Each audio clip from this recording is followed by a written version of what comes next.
उसका स्क्रीनशॉट ले लिया। अब हम बात करेंगे आपतन कोण, परावर्तन कोण और अपवर्तन कोण की। ये तीनों कोण है क्या, कैसे बनते हैं। देखिए पहले हम बात करते हैं आपतन कोण की। आपतन कोण क्या है? आपतित प्रकाश कण, आपतित प्रकाश कण और अभिलंब के बीच में बना कोण आपतन कोण कहलाता है।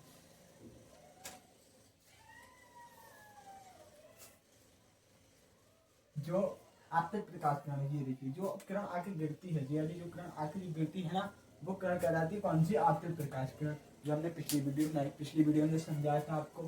ठीक है, आपतित प्रकाश किरण के गिरने और अभिलंब, जो हम अभिलंब है वो भी हमने आपको पिछली वीडियो में समझाया था। ठीक, अभिलंब और आपतित प्रकाश किरण दोनों चीजें, ये हमने आपको पिछली वीडियो में समझा चुके दोनों चीज। ठीक, उसके बीच में बना कोण, ये जो कोण बनता है ना, ये कोण, ये जो यहाँ पर रिप्रेजेंट किया गया आई से, ये कोण, ये कोण कहलाता है आपतन कोण। ठीक, आपतन कोण समझ में आएगा। अब बात करते हैं परावर्तन कोण की। परावर्तन कोण क्या है? अभिलंब और परावर्तित प्रकाश कण। देखिए अब हम अभिलंब एक बनाते हैं, ये अभिलंब दिया। अब जब परावर्तित होगी, परावर्तित यानी कि लौट के जाना है, ये लौट के भी जा सकती है, इस तरीके से पृष्ठ में बदल भी सकती है। ये लौट के वापसी जा रहे प्रकाश कण दिख रही है कुछ इस तरह से, ये पृष्ठ हो गया, ये प्रकाश कण आके गिरी, इस तरह से हो जाएगा यहाँ पे ये ठीक। पहला कोण परावर्तन कोण कहलाता है। ये कोण कौन सा कहलाएगा? परावर्तन कोण, ये वाला जिसे हम आर से रिप्रेजेंट करेंगे। ठीक, अब बात कर लें अपवर्तन कोण, अभिलंब और अपवर्तित प्रकाश कण। जो अभी हमने जस्ट समझाया है जो आपको, अपवर्तित प्रकाश किरण, अपवर्तित प्रकाश किरण को जस्ट हमने आपको अभी समझाया था। जब माध्यम बदलती है, तो माध्यम बदलने पे जो विचलित किरण होती है, वो किरण क्या कहलाती है? अपवर्तित प्रकाश किरण। जी देखिए, ठीक, पिछले नहीं, ये अपवर्तित प्रकाश किरण कहलाएगी। ये किरण, ये जो एंगल इसके बीच में बना, ये आर कहलाएगा। ये कहलाता कौन सा? अपवर्तन कोण। अपवर्तित प्रकाश किरण और अभिलंब के बीच में बना कोण, उसको हम आपतन कोण कहते हैं। इसे आर से प्रदर्शित करते हैं, इसे भी हम आर से प्रदर्शित करेंगे। इसे भी हम किससे? ये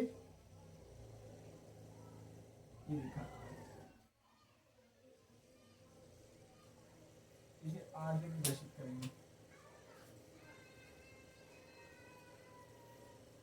इसका स्क्रीनशॉट ले लीजिए।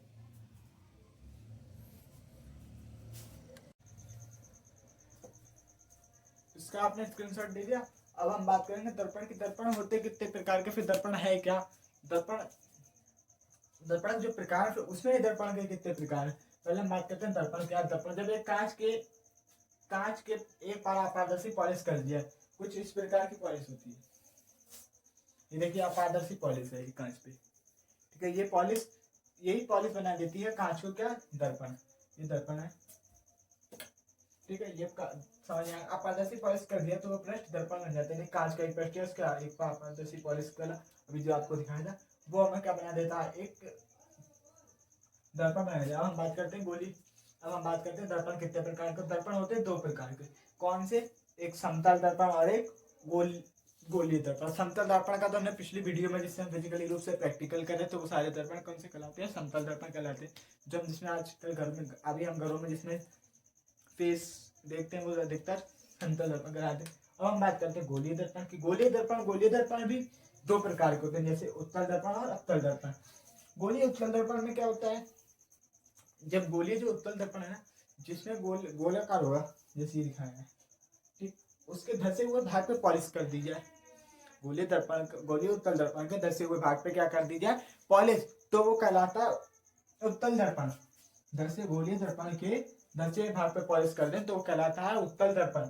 देखिए यहाँ पे लिखा हुआ, जब गोलीय पृष्ठ के धसे हुए भाग पे अपारदर्शी पॉलिश कर दी जाए तो वह दर्पण गोलीय उत्तल दर्पण बंद कहलाता है। ठीक, अब ऐसे अवतल में होता है। अवतल में इसका विपरीत हो जाएगा, यानी कि ये धसे हुए भाग पे था, ये उभरे हुए भाग पे पॉलिश कर दी जाए तो गोलीय अवतल दर्पण कहलाता है।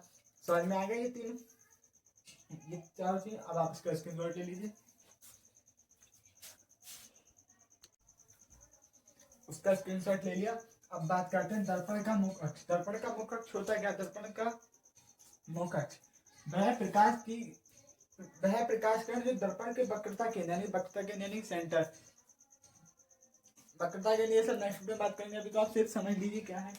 एक वक्रता केंद्र से होकर जाए या होकर जाते ही प्रतीत हो, या उसे दो भागों में समान भागों में बांटे। जैसे ये मान लीजिए ये होता है दर्पण, इसका सेंटर पॉइंट ये, तो ये इसका वक्रता केंद्र कहलाता है। क्या कहलाता है इसका? वक्रता केंद्र की सेंटर पॉइंट। ये काटती हुई जाती हो या आभास हो, यहाँ पे आभास यानी कि प्रतीत होती है। ऐसा तुम्हें लग रहा है कुछ प्रतीत होता हो, यानी काटती हुई चीज जा रही है, काटती हुई जा रही है, दिखी नहीं ना आपको, आभास हो, जैसे हवा है कभी कभी लगता है, दिखते तो है नहीं, महसूस होता है ना, उसी प्रकार से ये महसूस हो या फिर दिखे। ठीक है, दर्पण को मुख्य आवृत्ति वह दर्पण की मुख्य कराती, यही दर्पण का क्या कहलाता है? मुख्य अक्ष। ठीक, मुख्य अक्ष समझ में आएगा। अब हम नेक्स्ट वीडियो में बात करेंगे। देखिए लाइक करना, लाइक्स बहुत कम आ रहे हैं, likes and share and follow करना ना भूलें। फॉलो करना है, इंस्टा आईडी पे ये है और फेसबुक पेज ये है और यूट्यूब आईडी है।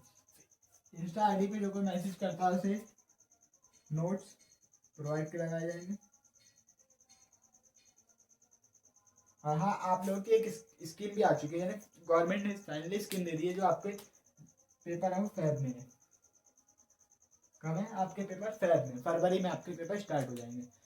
तो वैलेंटाइंस डे भूल जाइए, आप सब लोग अपने पेपरों की तैयारी कीजिए जम के।